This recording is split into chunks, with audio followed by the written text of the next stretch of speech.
Y en la memoria histórica de los argentinos no podemos obviar ni el 2 de septiembre, que fue el Día de la Industria, ayer, que prácticamente ha pasado inadvertido para los medios.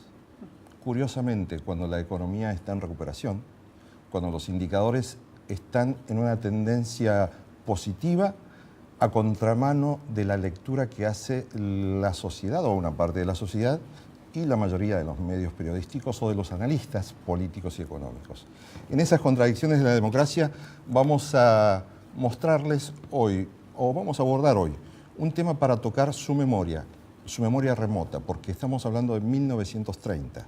1930 fue el escenario temporal de un golpe de Estado, el primero de una serie de acciones militares que afectó durante más de 50 años la sociedad, la vida política argentina. Álvaro Carlos Otero, muchas gracias por estar aquí en Política, Producción y Trabajo. Gracias por la invitación de ustedes.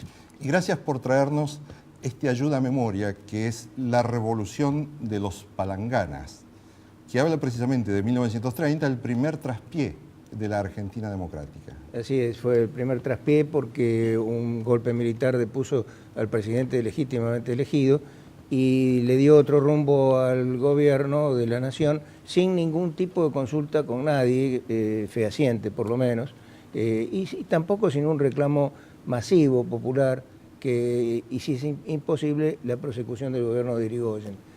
¿Hay algún escenario que pueda asemejarse comparativamente con lo que se está viviendo en el escenario actual de la política argentina? Este tipo de comparación es un poquito difícil porque todos los golpes de Estado que hubo y los intentos de golpe de Estado que se frustraron, que también los hubo, se parecieron y también difirieron. Por ejemplo, en el golpe del 30, Uriburu, que había participado de revoluciones desde 1890, no quería saber nada de la participación de civiles. Y una parte de la civilidad estaba ansiosa por terminar con el gobierno de Irigoyen, no por lo que le faltaba, sino por lo que no querían aceptar. Por ejemplo, la jornada de 8 horas, por ejemplo, el sábado inglés, que eran conquistas largamente anheladas por los trabajadores y que durante el gobierno del radicalismo, desde el 16 al 30, se fueron concretando. Es decir, que la primera analogía es que había cambios sociales y había una resistencia a esos cambios sociales. Por parte de un segmento poderoso pero pequeño de la sociedad que no se plasmaba en mayorías electorales, pero que podía recurrir al fraude, como lo hizo en escala nacional después, a escala provincial. Vamos a sumar a nuestro segundo invitado, que es Julio Burtman. Él es el licenciado en Ciencias Políticas, pero además es director de la carrera afín dentro de la Universidad de Belgrano. ¿Por qué es bueno para los argentinos hoy, a tantos años del 1930, de esa revolución, recordar estos hechos? Bueno, como decía Álvaro, esta revolución puso en marcha un mecanismo que se sucedió a lo largo de toda la historia, que fue el de los golpes de Estado que interrumpían gobiernos presidenciales democráticos. Y esto, si bien suena a historia muy antigua, son 83 años que se cumplen, no hay que olvidar que Argentina, desde aquel golpe del 30, tuvo muy pocas experiencias de gobiernos completos hasta el día de hoy. De hecho, el único presidente que completó el ciclo electoral completo hasta el día de hoy fue Carlos Menem. O sea, ahora estamos en un gobierno de Néstor y Cristina Kirchner que todavía no culmina. Y bueno, digamos que nunca viene de más recordar que, si bien hay que distinguir entre los golpes de Estado militares de las interrupciones presidenciales que se produjeron en los días de estos 30 años, no hay que olvidar que la inestabilidad de los gobiernos presidenciales en Argentina es un fenómeno mucho más fuerte que la estabilidad. Por lo tanto, porque la gente, la sociedad argentina piensa que cuando una cosa no le gusta, bueno, podemos mirar para otro lado y que venga otro. La memoria histórica es plástica y los procesos históricos, aunque parezca que son muy lejanos, en realidad cuando vemos la vida completa de la República son bastante más cortos. El punto es que aquellas condiciones que dieron lugar a los golpes militares del pasado no están completamente superadas en Argentina. Todavía somos un país que tiene que demostrar que la estabilidad democrática es un valor consolidado. Yo querría hacer una acotación. Hablamos de la sociedad argentina. Lo que vemos en movimiento en muchos golpes es un grupo de la sociedad argentina que no se puede atribuir la representación del conjunto social. no hay método mejor para verificar qué piensa la sociedad que las elecciones. Por Y eso estas eso- han sido un lujo, como dice bien Julio, en la historia argentina de esos 53 años. Pero esos grupos entonces se los puede asociar hoy en día, por ejemplo, porque desde algunos lugares, de algunos sectores particularmente, el subsecretario de la Presidencia dice generalmente, hoy las democracias se debaten entre las corporaciones y la representatividad política. Hoy en día este juego está muy vivo en la Argentina. Yo creo que sí, yo creo que no hace falta más que ver la realidad y ver sobre todo la realidad publicada, que no es la realidad, sino un constructo, para verificar que hay debates y que no todo se confía en las mayorías, sino que las corporaciones, los grupos de poder no renuncian a ese poder fáctico que tienen con facilidad. Lo que me parece es que no han encontrado herramientas para canalizar su presión más efectivamente.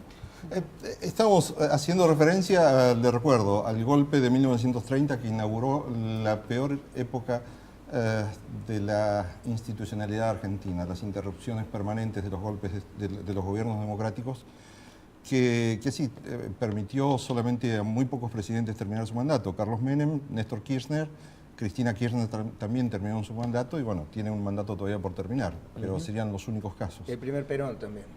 Perón también terminó en su primer gobierno.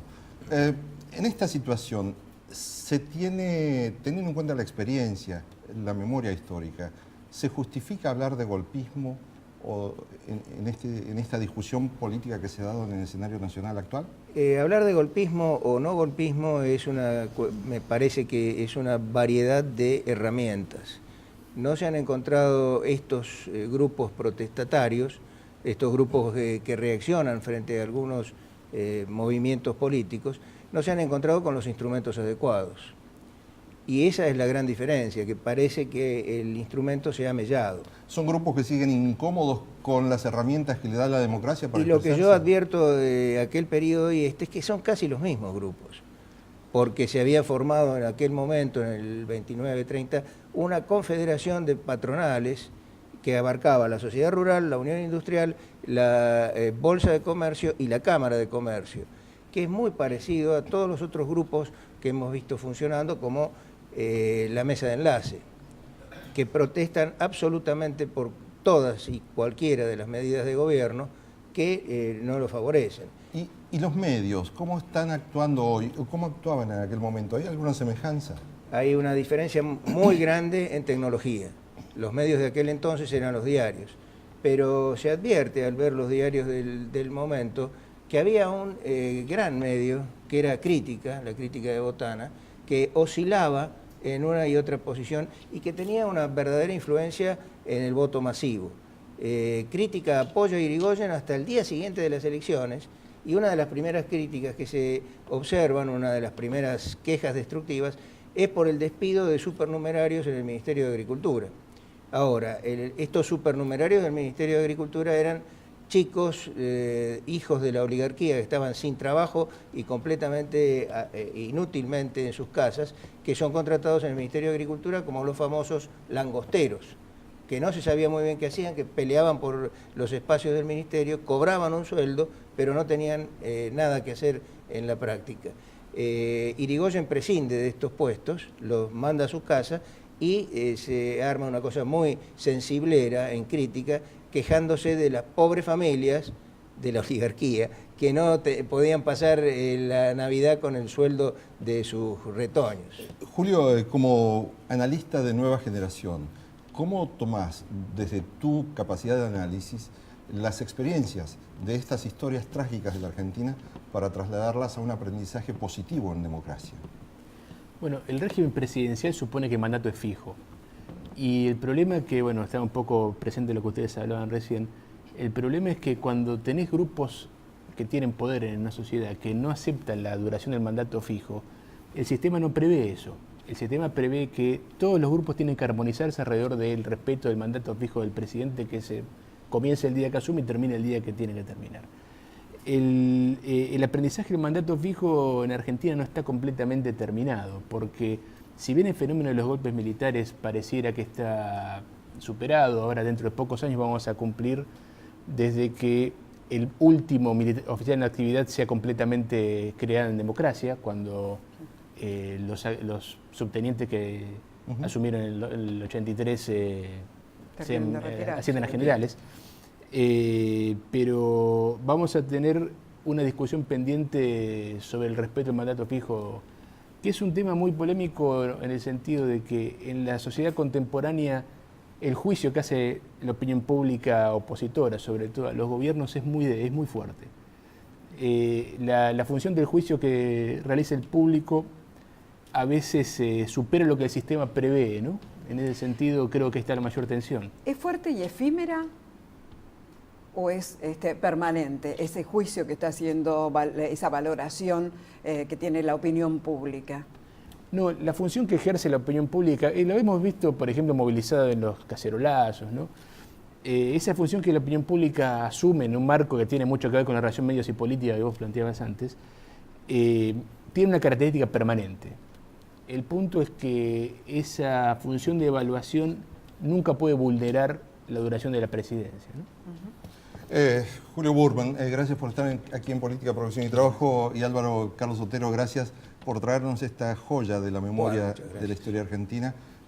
Recomiendo que la busque, porque de verdad nos va a ayudar a refrescar los errores que no debemos cometer como sociedad. Con usted vamos a seguir con temas de interés. Quédese allí, después de una pausa seguimos hablando de política, producción y trabajo.